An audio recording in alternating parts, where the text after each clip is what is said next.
Hello Capricorn, Sun, Moon, Rising, and Venus signs. Kamusta kayo? Sana po'y nasa mabuti kayong kalagayan. Welcome back po sa Star Tarot. Kung bago kayo dito, welcome din kayo. Thank you sa inyong support. I truly appreciate it and God bless you all. Tignan natin ang mga messages dito ni Capricorn.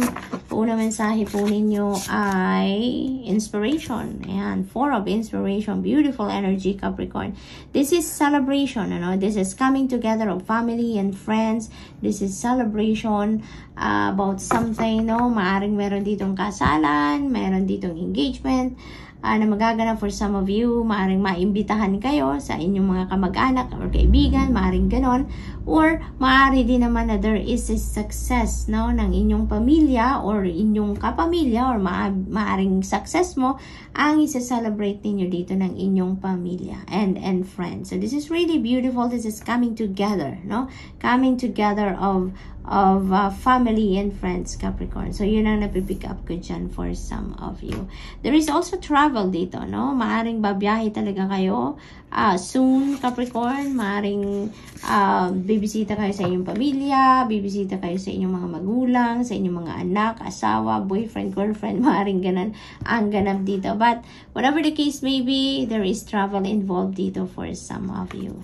So, what else? We have Hanged Muse. Ayan. So, Capricorn, siguro may mga pagkakataon kayo sa buhay ninyo na talagang naghintay kayo ng matagal. Naghintay kayo ng matagal na para dumating or mangyari kung ano man ang minimithi ninyo. And the patience is paid off. No, patience is paid off. Naging matyaga kayo, naging pasensya at mapag-antay lang kayo at hindi ninyo pinupuwersa siguro ang mga bagay-bagay sa paligid ninyo. Na-pick up ko dito, nag-surrender kayo. Nag-surrender kayo sa natural ebb and flow of life, no?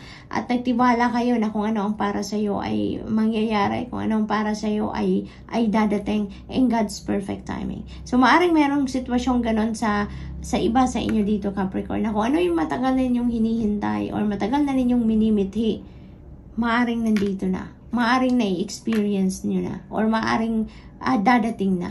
No, Capricorn, for some of you. So this is really beautiful.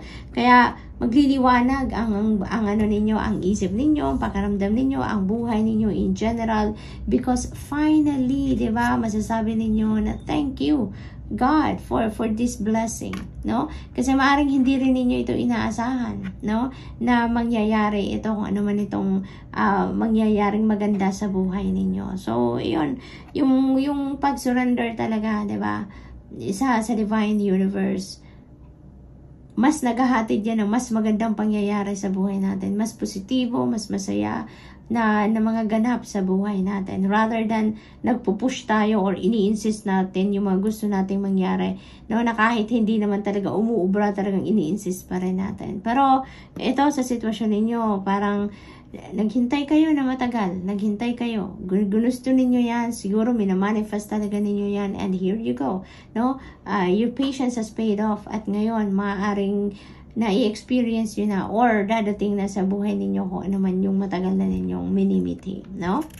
So what else? We have Page of Inspiration. Beautiful energy din ito kasi that could be news or information na related sa inyong money, career, and finances. Yun ang napipick up ko dito. That could be an opportunity ng bagong trabaho or negosyo or career, no? That is going to reignite your passion dito kasi maaaring related din ito na mga opportunity na to sa creativity ninyo. Maaaring dito magkakaroon kayo ng pagkakataon na mailabas na ninyo kung ano yung passion ninyo, magawa ninyo kung ano ang passion ninyo, and then with that, maaaring ito yung magdala sa inyo ng abundance, ng prosperity, ng financial freedom, no? So maaaring yung opportunity na to, yun ang magbubukas ng bagong pinto para sa inyo na guminhawa ang buhay ninyo talaga pagdating sa pangkaperahan, no? Maaaring gano'n ang ganap dito. Kasi when you love what you do, no, tinataas yan, na yung vibration natin is tumataas, mas umaangat kumbaga ang vibration natin. And when our vibration is high, mas ano tayo, parang makapangyarihan tayo na mag-manifest, no, ng kung ano man ang gusto nating i-manifest sa buhay natin. So, maaaring ganito magiging sitwasyon dito for some of you, Capricorn. So, that is really beautiful. Four of Voices. Ayan. So, pagod kayo, Capricorn. Pagod na kayo. Maaaring marami kayong dinidiskarte, marami kayong iniisip, marami kayong pinagpaplanuhan sa ngayon, kaya napagod na kayo, no? Kaya ngayon iniimbitahan kayo dito na pahinga muna kayo, no? Pahinga muna ang inyong katawan, pahinga muna ninyo ang inyong isipan, get back to pagsa self-care muna, kasi maaari din na may katagalan ng hindi rin kayo nakakapag self-care, hindi man lang kayo nakakapag prayer mode, hindi kayo nakakapag meditate, yung mga ganon. Kaya this is inviting you to step back a little, no? Step back a little from kung anong pinagkakabisihan ninyo, para makapag-recharge kayo, para makapag-reset kayo, kumbaga, ng sarili ninyo, no? Maaari din dito na may mga guidance, no, na pinapadala sa inyo ng Divine Universe, na kailangan ninyong marinig. Kaya kailangan ninyo din talaga na mag-solitude kayo, na magmuni-muni kayo, mag-reflection mode kayo, for you to be able to access that divine guidance din para sa inyo, Capricorn. So, good luck, and that's all I have for you for today. I hope nakatulong ang mga mensaheng ito in some way. Thank you for watching. Love and light. Namaste. Hello Virgo, Sun, Moon, Rising, and Venus signs. Kamusta kayo? Sana po nasa mabuti kayong kalagayan. Welcome back po sa Star Tarot. Kung bago kayo rito, welcome din kayo. Thank you sa inyong support. I truly appreciate it. And God bless you all. Tingnan natin pa unang mensahe ninyo ay Queen of Materials. Beautiful energy, Virgo. This is wealth. This is prosperity and abundance. This is a very nurturing energy din. Kaya napakaganda ng sitwasyon ninyo dito, pang kaperahan at pamilya, no? Unahin natin yung pamilya. Maaring you are taking care of everyone in the family, Virgo. Pagdating sa pagpo-provide ng pera, no? Sa pamilya, maaring maaring nakatoka yan sa inyo, or maaring talagang sinisikap ninyo na makapag-provide ka ng financial support sa pamilya, maaring ganon. Maaari din naman nag-aalaga ka din, no? Inaalagaan mo din ang inyong buong pamilya, mga anak ninyo, asawa ninyo kung meron, or magulang, no? Maaring you are taking care of someone in the family, like yung parents niyo. So maaring merong inaalagaan kayong ganun din, no? And then also, pagdating naman sa pangkaperahan dito, if you are also siguro naghahanap ng bagong trabaho or naghahanap ng additional income, no? Maaring merong opportunities dito, Virgo, na papasok sa inyo. And this is not, hindi ito pipitsugin na opportunity. This is a big time na trabaho or pagkakakitaan siguro na maaring dumating sa inyo dito, Virgo. So, good luck to that. Kasi maaring yung financial opportunity na to, this could be the key para sa inyong pag-experience ng financial freedom at ng inyong prosperity and abundance, no? So that's really beautiful. Napakaganda. We also have Four of Inspiration. This is celebratory energy. So maaring may accomplishment kayo, achievement kayo na i-celebrate dito, or maaari din naman na meron ditong okasyon ng pamilya na kailangang i-celebrate, no? Or i-celebrate. So, this is coming together of family and friends, Virgo. So, maaari talaga na merong okasyon dito. Maaring merong birthday, merong kasalan siguro, or merong engagement party, maaring ganon na gaganapin, no, sa inyong pamilya. So, this is also travel energy. Kaya maaring pupunta pa kayo sa siguro nanggagaling kayo sa abroad or galing kayo sa ibang lugar, uuwi kayo dito to celebrate with your family and friends, no? So maaring ganun ang sitwasyon dito for some of you, but definitely there is coming together dito. There is reunion dito, no, ng magkakamag-anak or magkakaibigan. So we have the devil energy, and Virgo, maybe you are dealing with this is the energy of Capricorn.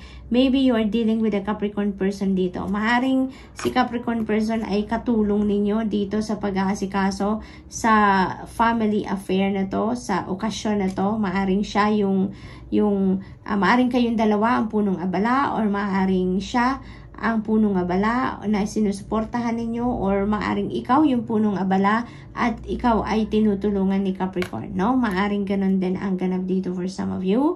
Maari din naman, Virgo, na you have a Capricorn placement in your chart, no? Maaring ganun din ang sitwasyon, kaya lumabas din si Devil energy. So, let's see what else. We have 8 of voices. Ayan. So, Virgo, ang iba sa inyo dito, feeling restricted, no? May feeling restriction ang iba sa inyo. Maaring ang nagre-restrict dito sa inyo is your negative thoughts, no? There are negative thoughts na nandyan sa isip niyo na nagpe-prevent sa inyo to move forward with your life, or to take action na towards your dreams, no? Maaring ganun ang sitwasyon ng iba sa inyo dito. So, it could be takot, no? Maaring meron takot kasi si Devil energy is also about fear. So, maari din naman na may takot kayong nararamdaman sa puso ninyo, kaya hindi kayo makapag-move forward sa buhay ninyo. Maaring meron kayong plans for yourself din. Maaring may mga goals din kayo sa buhay, pangarap na gusto ninyong makamit, o gusto ninyong, gusto ninyong ma-experience, pero hindi kayo makapag-take action because maaring natatakot kayo, no? Maaring natatakot kayong mag-fail, or natatakot kayo sa judgment ng mga tao sa paligid niyo, maaring mga ganun, or for other reasons. But you know what, Virgo?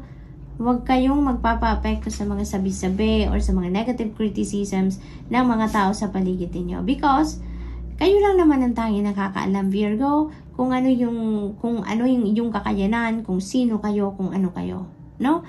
Kung ano yung talents, skills, and gifts niyo, kayo lang ang tanging nakakaalam niyan. Kaya, wag ninyong hayaan na maapektuhan kayo in a negative way ng mga sabi-sabi ng mga tao sa inyo, no? Kasi maaring may mga negative criticisms kayong nare-receive from other people, at maaring yun ang nakaka-apekto ng inyong confidence, no? Maaring bumababa ang confidence niyo because of that.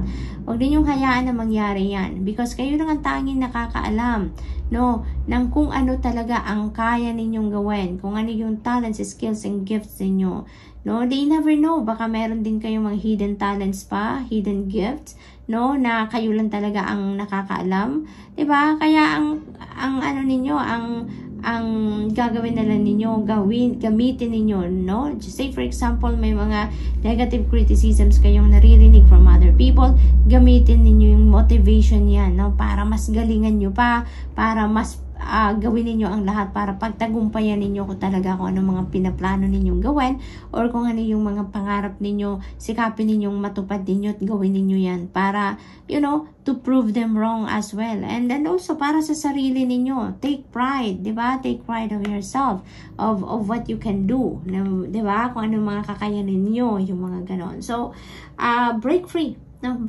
from this energy, dahil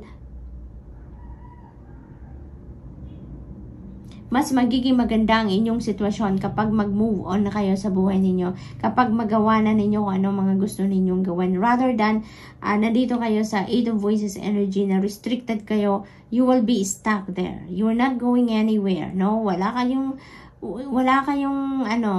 saya dyan, hindi ninyo ma-accomplish kung anong gusto ninyong ma-accomplish if you're going to allow yourself to be restricted by something, by someone, or by mga sabi-sabi ng ibang tao sa inyo, no, na mga negatibo, no? So, break away from that. Lakasan ninyo ang inyong loob. Magtiwala kayo sa inyong makakayanan at keep your hope and faith alive sa puso ninyo, na kung ano man ang gagawin ninyo, pagtatagumpayan ninyo yan, it's because Spirit always has your back, no? Always call on the help of the divine and also ng inyong spirit team, because they will always be there for you. Papalakasin niya ng inyong kalooban, tutulungan kang magtagumpay, no? So Virgo, that's all I have for you for today. I hope nakatulong ang mga mensaheng ito in some way. Thank you for watching. Love and light. Namaste. Hello Taurus, Sun, Moon, Rising, and Venus signs. Kumusta kayo? Sana po nasa mabuti kayong kalagayan. Welcome back po sa Star Tarot. Kung bago kayo dito, welcome din kayo. Thank you sa inyong support. I truly appreciate it. God bless you all. Tignan natin ang messages ninyo for today. For Taurus, we have 5 of voices. And so, maybe ang iba sa inyo dito, Taurus, merong internal conflict, no? Maaaring meron kayong pinag-iisipan, meron kayong pinagdidesisyonan, but, may confusion, nalilito kayo, maaaring hindi nag-a-agree ang sinasabi ng puso ninyo sa sinasabi ng isip ninyo, no? Kaya parang kayo, confused, or maybe nalilito, naguguluhan, no? Ang isip ninyo dito at ang puso ninyo hindi magtugma, no? Kung ano ang gusto, kung ano man yung pinag-iisipan ninyo. So you can't maybe you can't make a decision right now dahil nga sa malabo sa isip ninyo kung ano ngayon ang gagawin ninyo, something like that. So we also have temperance. Ayan. So konting pasensya pa, Taurus, konting pasensya. At you know what, makakatulong din sa inyo dito kung let's say for example, magmuni-muni kayo, no? Mag-solitude kayo, mag-me time kayo, magmuni-muni kayo. Give it a try, no? Na mag-meditate din kayo nang sa gayon, mas ma-relax ang inyong katawan, mas ma-relax ang inyong isip, yung inyong puso. Nang sa gayon, makapag-decision kayo dito ng mas maayos, mas makapag-isip kayo ng mabuti kung ano talaga yung nararapat ninyong gawin, or yung kung anong klaseng desisyon ang gagawin ninyo para nang sa gayon, mas maging maluwag ang inyong pakiramdam, ang inyong dibdib, ang inyong isipan. Yung ma-relax ba yung buo ninyong katawan from head to toe. Makakatulong yan para mas makapag-focus kayo at makapag-concentrate kayo. So kung ano man ang pinag-iisipan ninyo dito, no? Enlightenment will come in, no? Huwag kayong mag-alala. Magdasal din kayo, ask for guidance, no? Magdasal din kayo for clarity, kasi enlightenment, new ideas, will come in dito for you na makakatulong sa inyong sitwasyon. Okay? So we need divine intervention in cases like this, no, Taurus. Listen to your intuition, and kasi kailangan natin dito ng divine guidance, kailangan natin ng divine intervention dito para nang sa gayon matulungan ka na malinawan ang inyong kaisipan, no? So we have a 9 of inspiration. Ayan. So huwag kayong sumuko. Okay? Huwag kayong sumuko, huwag kayong mag-give up. Kasi, yan, dadating at dadating. Kung ano yung kailangan ninyong pagdesisyonan, kung ano yung kailangan ninyong gawin, it will come, no? It will come to your mind at gagabayan ka ng divine universe. Huwag kang mag-alala. Dahil kapag ino-offer natin, no, sa divine universe and the rest of our spirit team, kung ano man yung mga concerns natin sa buhay, lalo na to, kung meron kayong confusion, nalilito kayo, kumbaga, malabo, no, ang sitwasyon ninyo, it will come. Yung clarity will come, enlightenment will come. Wag lang kayong sumuko. Yun ang mahalaga. Continue to persevere, continue to pray, continue to do the things necessary para matulungan ka na makapag-decision ka ng maayos. Maaaring kailangan mong humingi ng tulong sa iba, no? Humingi ka ng advice, maaaring ganon, or maybe you can ask someone to help you find the facts that you need, the information or details that you need para makapag-decision ka dito ng maayos, no? Yung mag-come up ka with a fair and sound decision, yung mga ganun ba. So, ang mahalaga, wag kang sumuko. Wag mong talikuran, no? Ang sitwasyon na to, because anyways, kung kailangan pag-desisyonan yan, it's not going away, diba? Hanggat hindi mo din nahaharap ang pagdidesisyon sa bagay na to. So, konting tiyaga pa, magdasal ka, pasasaan ba at malilinawan din ang inyong kaisipan, pasasaan ba at magkakaroon ka din ng idea, magkakaroon ka din ng pagkakataon dito na maisip mo din, dumating din sa isip mo ang tamang desisyon na inyong gagawin. Okay? So, huwag kang matakot. Yun ang mahalaga dyan, huwag kang matakot, because eventually, may isip mo din ang nararapat mong gawin. So, what else? We have Queen of Emotions. Ayan. Someone, water sign, Cancer, Scorpio, Pisces, ang maaaring dumating sa inyo, ang maaaring umenter sa buhay ninyo dito, that is going to play a significant role, sa buhay ninyo, lalo-lalo na ngayon sa panahon na pagkalito, sa panahon ng confused ninyo yung mga ganon. So, someone is going to come in or maaring ito yung taong lalapitan ninyo para humingi kayo ng gabay, humingi kayo ng advice, humingi kayo ng opinion niya, yung mga ganon. So, someone here, a water sign could come in dito para matulungan ka, And then also, this could be a message para sa iyo, na pay attention to your intuition, pay attention to the messages that you are receiving, or pay attention to the signs, symbols, synchronicities, or even your dreams, na napapanaginipan ninyo. Pay attention to that. Make sure na i-decode ninyo ang ibig sabihin ng mga elements ng inyong panaginip na natatandaan ninyo papagising ninyo, because that could be the message from the divine, that could be the enlightenment na ibibigay sa iyo ng divine universe para makatulong sa inyong sitwasyon sa ngayon. Kasi with this energy, sinasabi dito na yung mga intuitive abilities ninyo, yung mga psychic abilities ninyo are on point sa ngayon, Kaya pakinggan ninyo ang mga intuitive messages na naririnig ninyo, na napipick up ninyo, because that is a guidance from the divine that can help you navigate this situation sa buhay ninyo, Taurus. Okay? So, that's all I have for you for today. I hope nakatulong mga mensaheng ito in some way. Thank you for watching. Love and light. Namaste.